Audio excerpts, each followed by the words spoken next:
नमस्कार, मैं त्रिभुवन जी पार्थ। हम एक बेहतर जीवन जीने के लिए अगर अष्टांग योग के अगर दो भाग को भी हम अगर अपने जीवन में धारण कर लें तो हम गृहस्थ जीवन में एक श्रेष्ठ जीवन जी सकते हैं, शांतिपूर्ण, आनंदपूर्ण और एक सकारात्मक जीवन जीने का हम अधिकारी बनते हैं।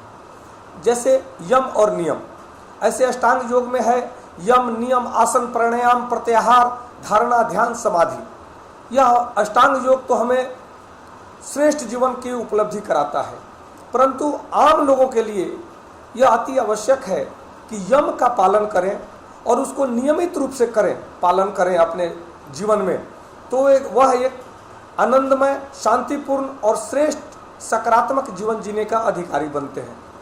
यम को 5 भागों में बांटा गया है।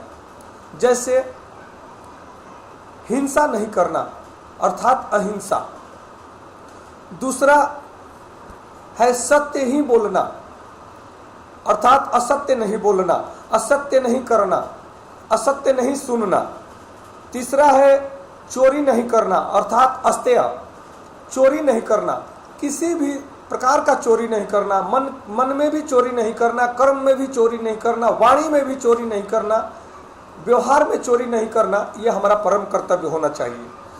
चौथा है ब्रह्मचर्य। ब्रह्मचर्य का मतलब ये नहीं हुआ कि हम शादी विवाह न करें।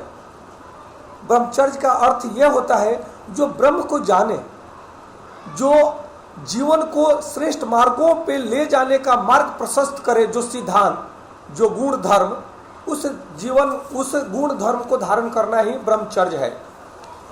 और फिर हमारा 5वां है अपरिग्रह अर्थात इकट्ठा करने की प्रवृत्ति नहीं होना, जो भी है उसमें संतुष्ट रहना और पुरुषार्थ से भी वंचित नहीं होना। यह भी नहीं कि इकट्ठा नहीं करना है तो मैं काम ही नहीं करूंगा, पुरुषार्थ करें, उस पुरुषार्थ से जो भी प्राप्ति होती है उसको विस्तार दें, उसको अपने संपत्ति के रूप में, सांसारिक संपत्ति के रूप में, आध्यात्मिक संपत्ति के रूप में, शारीरिक संपत्ति के रूप में, मानसिक संपत्ति के रूप में, यौगिक संपत्ति के रूप में उसको विस्तार दें।